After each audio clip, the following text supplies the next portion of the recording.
그 앞에서 이제 윤리법제 이사님하고 잠깐 이야기를 나눴는데요. 이런 요즘의 의료계를 각자 도생의 시대라고 하지 않습니까? 네. 와중에 임상윤리 연수 강좌를 하는 학회는 제가 처음 본 것 같습니다.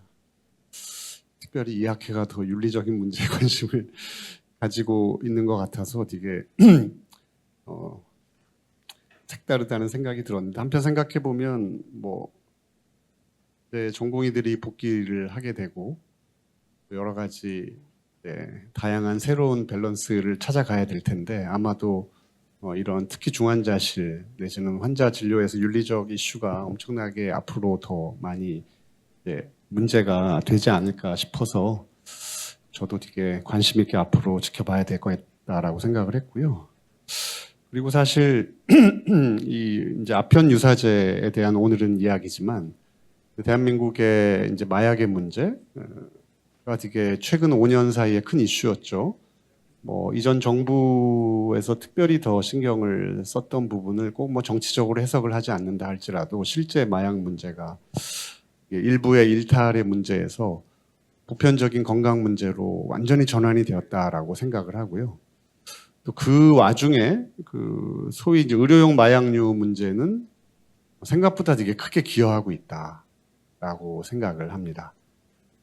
특히 그 중에서 이제 우리나라에서 이제 파악되어 있는 이제 마약의 문제는 대부분 이제 스티뮬런트, 히로뽕이라고 하죠. 우리나라는 주로 50대 히로뽕, 조폭, 이게 우리나라의 원래 마약 문제 아주 티피컬한 케이스입니다. 근데 이제 그게 10년 사이에 완전히 다 바뀌어 버렸거든요. 근데 아직도 수면 위로 올라오고 있지 않은 게 히든 에피데믹이라고 하는 게 소위 이제 오피오이드의 문제입니다.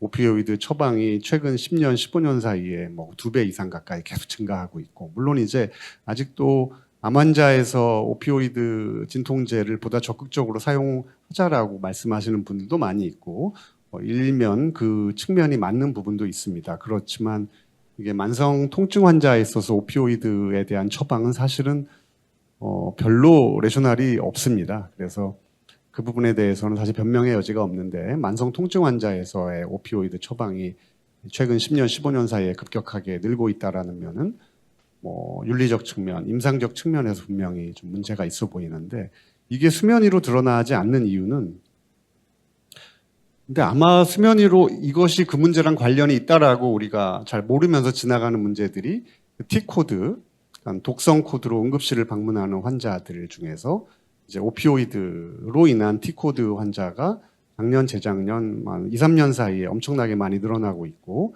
이분들이 대부분 이제 노령층에서 오피오이드 진통제를 처방을 중복해서 받아놓고 있다가 많이 아플 때 과량 복용해서 이제 호흡곤란으로 응급실에 와서 사망하는 케이스들이 많이 문제가 되었고, 실제 작년, 재작년에 국회에서 매번 국감에서 질의가 나왔던 사항입니다. 근데 그 부분을 오피오이드 오남용의 문제로 해석을 하고 경각심을 좀 이렇게 알리는 접근은 제가 별로 보지 못했습니다. 인터뷰를 한두 번 하긴 했지만요. 그런 면에서 제가 오늘 말씀드릴 거는 그냥 일반적인 마약의 문제에 대한 심각성에 대한 부분들은 우리가 많이 알고 있기 때문에, 이 오피오이드를 포함한 마약 문제 개념에 대한 부분들, 그리고 제가 저와 그리고 제 주변 동료들로부터 수집한 임상 사례들이나 이것을 어떻게 과연 임상적으로 접근해야 될까라는 부분들을 좀 말씀드리도록 하겠습니다. 우리나라의 현황, 그리고 아편계 사용장애, 아편 중독, 오피오이드 중독을 어떻게 진단하는가, 임상에는 어떤 사례가 있는가, 어떻게 대처하는가, 그리고 오남용을 예방하기 위한 임상 지침에 대한 부분들, 임상적 윤리적 대처에 대한 부분들이 내용이 좀 많습니다. 그래서 중요한 내용 중심으로 말씀을 드리도록 하겠습니다. 몇몇 분들이 좀 도와주셨고요. 제가 중독에 대한 강의를 할 때 항상 시작하는 슬라이드의 내용인데요. 결국은 인생이라는 게 더 행복하고 고통을 피하는 것이 이제 인생의 목표인데요. 통증 환자에게는 사실은 통증을 줄이는 게 인생의 목표인 거죠. 인생의 목표입니다. 집이 없는 사람들이 집을 얻고자 하는 게 인생의 목표인 거랑 똑같은데요. 그렇게 보면 저는 이 고통을 줄이고자 하는 사람에게 아주 쉽게 진통제를 처방함으로써 진통제에 대한 의존을 만드는 것은 전세 사기범 같은 행위다라고 이야기를 하기도 합니다. 저도 이제 뭐 어디를 다치거나 삐거나 해서 로컬의 통증 치료나 뭐 근골격계 질환을 보시는 곳을 진료를 하면 생각보다 상당히 쉽게 오피오이드 진통제를 처방을 해주시는 분들이 상당히 많습니다. 물론 안 그런 분들도 있지만요. 대부분 많은 그 오피오이드 오남용 환자들이 그러한 쉬운 처방을 통해서 발생하고 있다라는 걸 생각을 하면 상당히 좀 경각심을 가져야 될 일이고요. 그러면서 보면 이게 사실은 이 라이크가 원트로 변하는 게 이제 저희 중독이다라고 보는 건데요. 근데 통증이라고 하는 건 되게 주관적 고통이 되게 심하기 때문에 통증이 쉽게 없어지는 것을 경험을 하게 되면 그거는 그냥 바로 원트로 바뀌게 됩니다. 그러면 그게 없으면 못 견디는 상태가 되기 때문에 되게 이제 쉽게 낚일 수밖에 없는 상황이라고 보고요. 근데 우리가 뭐 아편 중독, 마약 중독 그러면 상당히 심각하게 생각을 하죠. 이쪽을 주로 생각을 합니다. 뭔가 더 쾌감을 얻기 위해서 중독이 되는 사례들을 이쪽이라고 본다면 사실은 케미컬 카핑, 그러니까 뭔가 의학적 뭐 통증 같은 문제들을 대처하기 위해서 약을 쓰다가 그 약에 의존이 되는 경우가 있죠. 근데 이제 이 사이의 경계가 되게 왔다 갔다 합니다. 예를 들어서 펜타닐 패치 같은 것들을 그냥 청소년들이 아파서 처방을 받았던 아이들이 아주 뭐 인터넷이나 이런 데서 그거를 아플 때 붙이면 아픈 게 줄어들지만 뭐 다르게 갈아서 흡입을 하면 기분이 너무 좋아진다. 뭐 이런 얘기를 되게 쉽게 접하게 되거든요. 그럼 바로 이제 이쪽에서 일로 넘어가게 됩니다. 그래서 사실은 이게 이쪽에 어떤 쾌락을 추구하기 위해서 중독이 되는 사람들이 이게 뭐 우리 주변에 이런 사람이 있을까 하지만 그냥 통증에 대한 치료에서 쾌락을 추구하는 것 쪽으로 넘어가는 것들이 특히 젊은 층에서 되게 쉽게 생기고 있다. 그래서 사실은 우리가 보는 사람들은 주로 이쪽에 있는 사람일 수도 있지만 이쪽과 이쪽의 경계가 되게 허물어지기 때문에 이쪽에 있는 분들이 또 약을 통증을 호소하면서 일반 정신과 외래나 일반 외래, 통증 외래로도 엄청나게 많이 오고 있는 게 상황이기 때문에 결국은 중독이라고 하는 것들을 통증이나 뭐 중환자나 예를 들어 이런 경우도 있죠. 뒤에 나오겠지만 외과에서도 제가 한번 불러서 강의를 갔었는데 외과는 무슨 일이 있나 봤더니 수술을 해놨더니 거의 난리가 난다는 거예요. 봤더니 이제 오피오이드 진통제를 엄청나게 많이 처방을 받고 있던 환자가 수술하느라고 진통제를 먹지 못하고 나서 금단 증상이 되게 심해지고 그 다음부터 아주 외과 병동이 난리가 나고 응급실이 난리가 나고 계속 달라고 봤더니 이제 그제서야 이제 여러 가지 의무 기록을 님스나 이런 것들을 찾아보니까 이미 다른 병원에서 계속 진통제 쇼핑을 하고 있던 환자였고 이런 경우가 많기 때문에 그러니까 이런 오피오이드 중독 환자들에 대해서 관심을 많이 가지는 것이 되게 중요한 이슈가 될 것이다라고 생각을 합니다. 만성 통증 환자에서 오피오이드 처방받는 사람이 그만큼 많다는 얘기고요. 그러니까 내가 만성 통증 환자에게 오피오이드 진통제를 처방을 하고 있다라고 하면 셋 중에 한 명은 오피오이드 중독이다라고 생각을 하시면 됩니다. 생각보다 되게 많고 이 셋 중에 한 분은 어찌됐건 내가 원하는 처방을 받지 못할 때 다른 병원들을 계속 돌아다닐 거라는 것이고요. 그리고 뭐 비암성 통증 환자 25명 중 한 명은 케미컬 카핑을 하고 있는 거고 그리고 아편 중독 환자로 이제 뭐 치료 감호나 뭐 사법 세계 이제 컨택이 돼 있는 사람들을 물어보면 3명 중 1명은 아까 말했던 오른쪽 사이드, 그러니까 케미컬 카핑으로 시작해서 아편 중독이 되어버린, 그러니까 결국 의사가 만들어버린 아편 중독 환자가 있다라는 겁니다. 뭐 이 그림은 되게 많이 보셨겠지만 그 오피오이드 크라이시스에 대한 것들인데요. 이게 결국은 2014년부터 뭐 10년 사이에 엄청나게 한 10배, 20배 가까이 오피오이드, 펜타닐 패치 때문입니다. 값싼 그 펜타닐 패치 재료가 멕시코를 통해서 합법, 불법 애매한 사이로 미국으로 수입이 돼서 거기서 이제 약으로 둔갑을 하기 때문이고요. 아마 중국이나 멕시코나 이쪽을 통해서 아주 불법적으로 펜타닐 재료들이 만들어지고 있다라고 보면 될 것 같고요. 그래서 엄청나게 늘어나고 있습니다. 그래서 사이코스티뮬런트도 많이 늘어나고 있죠. 미국은 미국은 뭐 사이코 스티뮬런트는 많이 안 하는 나라입니다. 히로뽕, 메삼페타민 주로 우리나라가 하고 있는데요. 영화 브레이킹 배드인가요? 그 영화에서 나오는 게 다 그 케미칼로 합성하는 메스들이거든요. 그것도 되게 많이 늘어나고 있습니다. 값이 싸기 때문에요. 영화 수리남을 보시면 뭐 자연산 뭐 이런 얘기 나오잖아요. 코카인은 자연산. 그거 보면서 되게 야 이거 애들이 보면 코카인은 자연산이니까 몸에 덜 해로운 마약인가? 뭐 이렇게 생각을 할까봐 되게 겁이 나더라고요. 뭐 그런 얘기가 있었고요.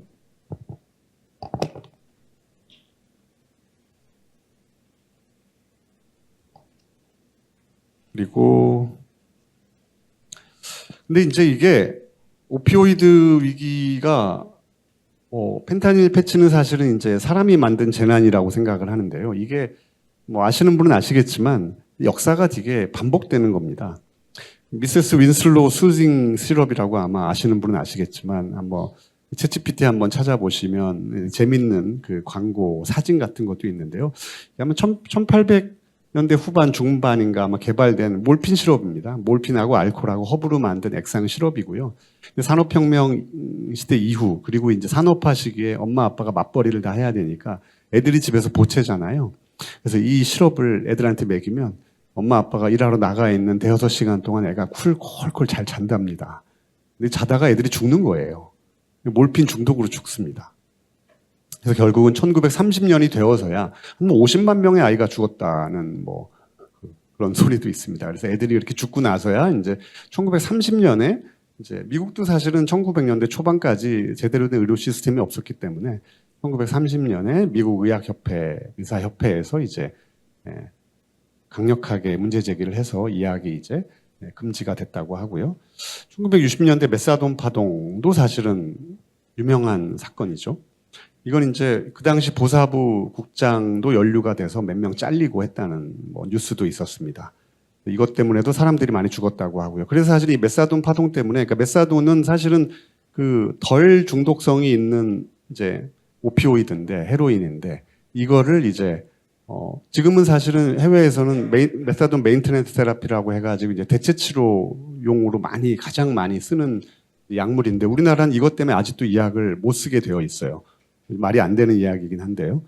결국 그때 이제 일부 의사 약사들이 이 약을 과도하게 광고하고 선전하면서 많이 팔다가 결국은 사람들이 죽고 나서 금지가 되었던 거고요. 뭐 짧게는 퍼듀사 옥시콘틴 스캔들은 사실 2017년에 아마 최종 그 이제 배상금이 결정이 되고 이제 뭐 마무리가 됐는데 사실 이미 이 퍼듀사가 번 돈의 배상금 액수가 뭐 한 10분의 1 정도밖에 안 돼서 지금도 사실 많이 문제가 되고 있죠. 그리고 이제 퍼듀사가 이제 돈으로 엄청나게 프로모션을 해서 마치 이제 FDA 또 전임 국장인가가 이 퍼듀사로 또 옮겨왔고 그래서 거기서 사실은 옥시콘틴은 옥시코돈의 IR정이라고 해서 똑같은 약입니다. 근데 이게 엄청나게 중독성이 없고 안전한 것처럼 진통 효과가 좋은 것처럼 연구 결과 조작하고 광고해서 엄청나게 돈을 많이 벌어먹었죠. 그러다가 결국은 이제 몇 개 주에서 소송을 당해가지고 결국은 퍼듀사는 이제 파산 신청을 하고 배상금을 내기로 했던 것입니다. 그리고 2010년 펜타닐 오피오이드 위기는 이제 범죄 집단이 개입이 되면서 사실 근데 상당수 펜타닐로 옮겨오는 환자들이 다 옥시콘틴 처방으로 인해서 오피오이드 오남용 상태가 이미 돼버린 환자들이었던 겁니다. 사실은 이게 정말 나쁜 짓이었던 거죠. 퍼듀사의 이 행동은요. 국내 현황을 말씀드리면 뭐 옥시코돈, 펜타닐 처방량이 엄청나게 늘어나고 있습니다. 근데 아마 이제 식약처에서 계속 이제 공포 마케팅 비슷하게 이제 처벌한다, 뭐 심각하다 계속 좀 덕분에 이제 식약처는 예산이 50억에서 300억이 됐습니다. 2년 사이에. 그 예산을 다 뭘 하는지는 모르겠는데요.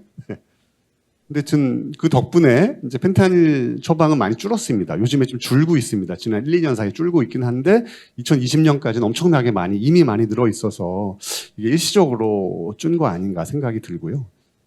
요거는 이제 제가 한림원 그 의약품 오남용 의료용 마약류 오남용 그 예방 지침 만들면서 요건 한림원 홈페이지 가시면 원본 자료를 다 다운받으실 수 있는데요.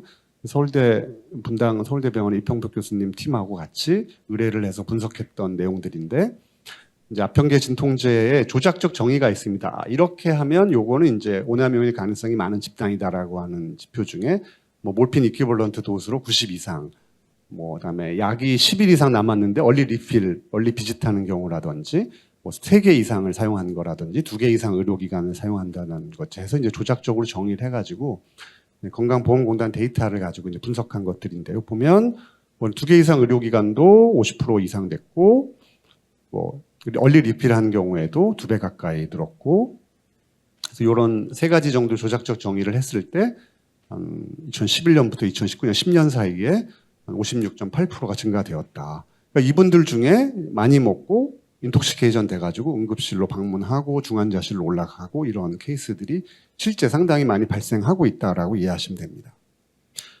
이 케이스가 되게 황당했던 케이스죠. 2023년도에 창원의 한 고등학교 애들 40명이 학교에서 펜타닐을 하다가 단체로 적발이 된 거예요. 되게 충격적이었는데 걔네들이 하는 방식이 그 펜타닐 패치를 다 긁어가지고 은박지에다 이렇게 모읍니다. 한 5개 정도를. 그걸로 불로 끄슬리면 이게 녹아요. 그거를 이제 공기로 흡입을 하기도 하고 별 희한한 짓들을 다 하는 거거든요. 재미로 하는 겁니다. 근데 이제 이게 시발이 됐던 게 미국에서 고등학교 다니던 애가 한국에 이제 들어와가지고 이제 하면서 이제 됐던 거죠. 그만큼 이제 어른들은 많이 하지만 이제 아이들이 좀 논다 하는 아이들이 쉽게 선택할 수 있는 하나의 옵션이 됐다. 마약이. 도박은 이미 뭐 루틴으로 다 하고요. 청소년들이 선택하는 좀 센 아이들이 내가 좀 세다라고 증명하고 싶을 때 선택할 수 있는 아주 접근성이 좋아진 게 ADHD 약도 이제 인터넷에서 팝니다. 사기도 하고요. 콘서타 이런 거는 사실 되게 안전한 약인데 그걸 빠요. 빠가지고 스너팅을 합니다. 코가 다 망가지고 애들이 이제 맛이 가는데 그런 걸 하면서 응급실로 오는 애들도 있고요. 진단 기준은 사실 정신과 진단 기준을 보시면 좀 어떻게 보면 좀 우습죠. 뭐 이거를 근데 이제 이 11가지가 대부분 결국 이제 크게 보면은 크게 4가지의 개념이라고 보시면 됩니다. 조절을 못한다. 조절을 못한다는 내용이 뭐 줄이려고 하는데 못 줄이고 매번 생각하기로 했던 것보다 더 많이 사용하게 되고 뭐 이런 것들, 그리고 안 하면 못 견디고, 그리고 계속해서 문제가 생기고 뭐 기능의 문제, 건강의 문제, 정신적인 문제 여러 가지 문제가 생기는데도 불구하고 계속 지속적으로 사용하게 된다라든지 크레이빙, 갈망 같은 게 생기는 것을 가지고 이제 진단을 하게 되는데요. 여러 선생님들이 외래상에서 이런 진단 기준을 직접 적용하기는 좀 어려우실 거고 간단한 선별 도구 같은 것들도 나와 있기 때문에 사용을 하실 수 있을 것 같습니다. 오피오이드는 1차적인 작용은 이제 통증, 오피오이드 리셉터에 작용을 해서 이제 통증에 대한 감각을 떨어뜨려 주지만 결국은 가바 인터뉴론을 통해서 도파민을 분비시키기 때문에 결국 이거는 아주 강력한 어뷰시브 포텐시를 가진 약물입니다. 결국 헤로인이 가장 무서운, 가장 강력한 중독성과 치명성이 강한 불법 마약이지 않습니까? 근데 거의 기전은 거의 같다고 보시면 됩니다. 그리고 이제 이 알로시스타시스라고 하는 개념이 있기 때문에 결국은 이제 남용이 안 되는 사람은 하면 좋고 안 하면 불편하지만 그냥 가만히 있으면 제로, 플러스 마이너스 제로가 되는데요. 계속 이제 플러스를 계속 하게 되면 결국은 이제 기저점, 이 아픈 것과 안 아픈 것, 행복한 것과 불행한 것의 기저점 자체가 이제 마이너스로 새로운 균형이 형성이 되는 거죠. 그러니까 자극제를 계속 먹으면 이제 진정작용이 이제 반작용으로 커지게 되고 진정제를 계속 먹게 되니까 그러니까 내적으로 흥분성이 계속 증가될 수밖에 없기 때문에 그만큼 안 먹고 있을 때의 불행감이나 예민함이 커질 수밖에 없습니다. 그렇기 때문에 우리가 결국은 약을 바로 끊을 것이냐 아니면 서서히 끊을 것이냐. 그래서 이제 미국은 나름 이제 그 문화의 차이인 것 같아요. 그러다 보니까 바로 못 끊고 일단은 함 리덕션의 차원에서 메사돈 메인터넌스를 하면서 근데 저희가 볼 때 윤리적으로 야 그게 치료냐 그냥 버티게 만들어주는 거지. 근데 워낙 많기 때문에 그런 것 같습니다. 근데 우리나라는 그냥 단칼이 끊어버리거든요. 오늘 이제 뭐 현영 원장과 우리나라에서 마약 환자 제일 많이 보는 그 양반 같은 경우에는 바로 끊어버립니다. 바로 끊어버리고 안티사이코틱스 고용량으로 한 일주일 정도를 이렇게 자고 세데이션 돼 있으면서 자다가 깨어난 것처럼 한 2주 지나면 이제 갈망도 없어지고 뭐 그렇게 하는 분들도 있고 아니면 이제 좀 슬로우, 뭐 연착륙, 경착륙, 뭐 저희들끼리 이런 얘기는 하긴 하지만 길게 보면 결국 이제 인생을 바꿔주지 않으면 중독이 해결이 어렵다라고 말하는 게 이런 알로스타시스의 개념이라고 보시면 될 것 같고요. 결국 이제 변연계, 중독을 중재하는 변연계와 통증을 중재하는 살라믹 패스웨이가 이제 유사하게 연결 고리들을 갖고 있기 때문에 결국 이제 통증이라고 하는 것을 단순히 어떤 오피오이드 의존이라고 하는 것을 통증의 문제로 바라봐서는 안 되고 다양한 오피오이드 사용이 보상 효과를 나타내기 때문에 환자가 계속 아프다고 하면서 오피오이드를 요구를 하지만 실제로는 오피오이드가 없는 상태의 어떤 심리적 곤란과 괴로움, 불행감을 해소하기 위해서 더 행복해지기 위해서 더 쾌감을 얻기 위해서 결국은 오피오이드를 요구를 하는 것과 완전히 섞여 있습니다. 그렇기 때문에 이 두 가지를 다 접근해주지 않고 환자가 호소하는 통증만을 타겟으로 해서 오피오이드 진통제를 쓰다 보면 결국은 이제 내성이 더 강해지고 금단이 강해져서 완전히 환자가 나중에 뭐 인톡시케이션이 될 때까지 약을 먹어야 되는 그런 상황까지 환자를 몰고 가버리는 상황이 된다고 이해하시면 될 것 같습니다. 그래서 여러 가지 연구를 보면 오피오이드를 이제 네거티브 어펙트가 낮은 사람과 높은 사람에서 어떤 그 통증에 대한 톨러런스도 차이가 난다. 그러니까 결국 못 참는다는 거예요. 그러니까 기분이 우울한 사람이 통증을 더 못 참고 통증을 더 호소한다. 그리고 기분이 우울한 사람이 통증약에 약발도 더 잘 안 듣는다. 뭐 이 얘기가 그런 거고, 거꾸로 에스텔럼으로 이제 그 항우울제 SSR을 써가지고 좀 이제 그 기분을 좀 개선시켜주면 뭐 통증에 대한 그런 본인의 어떤 주관적 호소라든지 통증으로 인한 개인의 어떤 그 기능의 손상도 더 감소된다. 뭐 이런 이야기고요. 이 케이스들도 보면 두 개를 갖고 왔는데요. 5년 최근에 치료한 케이스인데 통증의학과에서 치료 시작했고 울트라셉 많이 주죠. 요즘에 울트라셉도 사실 문제입니다. 이거 빻아가지고 또 스너팅 하는 분들도 있기 때문에 속쓰리다고 하니까 바로 이제 펜타닐 패치 시작해서 이게 35 마이크로그램인데 300이니까 10장, 한 장, 두 장, 세 장, 네 장, 10장까지 붙입니다. 그러다 안 되니까 갈아가지고 먹고 막 이렇게 되는 거예요. 아마도 제 생각에 뭔가 뭐 성격적으로나 심리적으로 뭐 좀 약간의 그 취약성이 있었을 수도 있고요. 그래서 하지만 이제 환자가 말하는 거는 한 번도 의사로부터 위험성에 대한 경고를 들어본 적이 없다라고 이야기를 하셨습니다. 그리고 이제 나중에는 통증은 문제가 안 됐고요. 안 하고 있을 때 하다가 줄이려고 안 하게 되면 우울이나 무욕감이 너무 심해져서 자살 시도도 하고 해서 이런 분들이 이제 통증보다도 이런 우울감, 근담 증상이 문제였기 때문에 병원에 입원해서 2주 정도 디톡시하고 지금 되게 잘 지내는 분이 있습니다. 그리고 이분도 명문대 졸업하시고 3학년 때 이제 다쳐서 아마 CRPS가 왔었을 수도 있고요. 뭐 정확하게는 파악은 안 됐지만 검사상에서 나오는 것보다 주관적으로 본인이 이제 경험하는 통증이 되게 심했고 여러 로컬에서 입원도 하고 아프니까 입원하면 또 약 계속 주고 하다가 이제 병원에 왔을 때는 옥시콘틴 30ml, 아이알코돈 20ml, 아이알코돈 또 뭐 30ml 엄청나게 많죠. 그 몰핀 이퀴벌런트 도수로 하면 한 200에서 300 사이 정도였을 것 같습니다. 근데 대학병원, 개인병원에서 여러 군데 호스피탈 쇼핑하면서 남은 약 수시로 먹고 입원해가지고 안 되면 깽판 치고 그러니까 어쩔 수 없이 계속 주고 하다가 3차례 계속 입원했고요. 이분도 재입원을 하게 되는 이유는 통증에 대한 부분보다는 이제 그런 그 심리적인 문제, 그리고 금단 증상이 심해져서 입원을 했던 부분이고요. 지금은 아이알코돈 20ml. 사실 정신과 입원에서 아주 다른 약물, 아까 뒤에 나오겠지만 정신과 약물 중에 통증에 좀 쓸 수 있는 약물들을 쓰면서 열심히 면담하고 신뢰관계 형성해서 언제 어디서든 당신이 아플 때 도움을 받을 수 있고 뭐 이런 좀 그 치료진 간의 신뢰관계가 형성이 되면 생각보다 쉽게 아이알코돈 한 5ml, 10ml 정도까지를 충분히 줄일 수 있는 환자들이 많이 있습니다. 그래서 이제 위험인자를 평가하는 게 그래서 중요하게 될 것 같고요. 뭐 꼭 그렇지는 않지만 남자, 젊은 사람, 우울증, PTSD, 그다음에 중독, 물질 오남용, 담배부터 시작해서 이런 그 히스토리, 조기 재처방, 몰핀 사용량 증가, 네오네스 증가, 요건 우리가 임상적으로 판단할 수 있죠. 수시로 계속 얼리 리필을 하거나 님스나 다른 데이터를 봤더니 뭐 DUR이나 이런 걸 봤더니 다른 데서 계속 처방을 이미 받고 있다는 사람들은 반드시 그건 100% 이미 의존이 발생했다고 보시면 될 것 같습니다. 중독을 시사하는 경우, 중독을 강력하게 시사하는 경우 보시면 이제 선생님들이 보시면 환자를 보면 약간 인격적으로 좀 많이 데비에이션 돼 있는 분들은 그냥 선생님들이 정상적인 성격을 가지신 분들이라면 왠지 주는 거 언제 좀 미운 환자들, 왠지 기분을 좀 이 환자랑 앉아서 한 5분만 얘기를 하고 있으면 괜히 기분이 막 더러워지는 그런 느낌을 주는 분들이 있어요. 그런 분들 되게 조심하셔야 됩니다. 뭔가 요구를 하고 매니플레이션 하고 이런 분들인데 그냥 그거를 견디셔야 되는데 대부분 잘 못 견디시고 그냥 빨리 주워버리시거든요. 그런 경우에 이제 결국 더 큰 문제가 생긴다.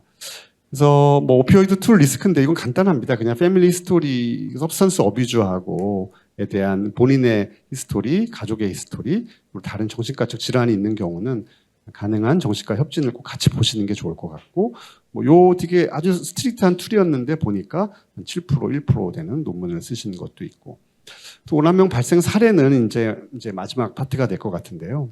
일단 통증 관련 클리닉에서 생각보다 아까 제가 처음에 말씀드린 대로 통증에 대해서, 그러니까 통증이 되게 다양하잖아요, 원인이. 그러니까 다양한 복잡한 문제를 아주 간단하게 해결을 하려고 하면 꼭 사단이 벌어집니다.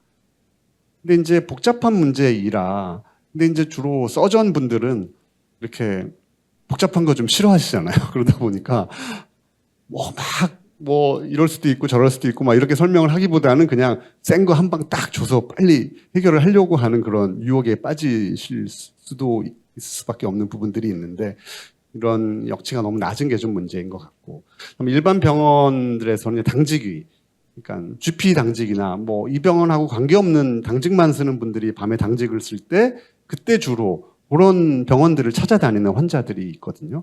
그런 부분들이 있고, 응급실에서 특히 병력 확인이나 평가 없이 처방하게 되는 경우, 내과 질환 같은 경우에는 사실은 뭐 아마 제 생각에는 의정 갈등 동안 전공이 없는 동안 아마 이런 일들이 많이 생겼을 수도 있을 것 같아요.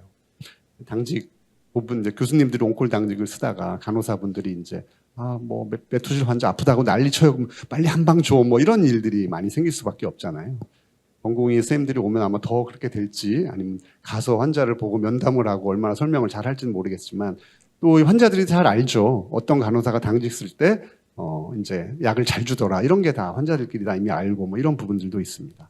수술과 질환 같은 경우에는 아까 말씀드린 대로 이제 오피오이드 장복을 하던 환자에서 이제 금단 증상이 되게 심한 경우도 있을 것 같고요.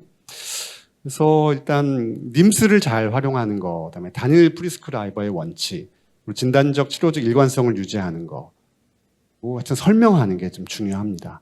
물론 그 마약류 투약할 때 리스크 어세스먼트하고 설명하는 거에 수가가 저는 필요하다라고 생각을 하고 얘기를 하고 있는데, 문제는 지금 마약류 관리 업무 자체가 식약처의 업무이다 보니까 복지부나 의료정책부서에서 아무 관심이 없어요. 건강보험공단에서도 관심이 없습니다. 그게 좀 문제죠. 님스는 요즘 근데 이게 의무화되다 보니까 처방할 때 아마 다 뜰 겁니다. 근데 뭐 뜨는 것도, 근데 이 인터페이스 자체가 뭐가 겹치고 어디서 받았고 이런 게 자세하게 설명이 제공이 되지 않고요. 그냥 최근 처방받은 게 날짜별로 목록이 딱 뜨기 때문에 이것만 봐서는 겹쳤는지 안 겹쳤는지를 다 일일이 세봐야 되거든요. 되게 형식적입니다. 그 부분이 좀 개선이 돼야 되는 부분이 있고요.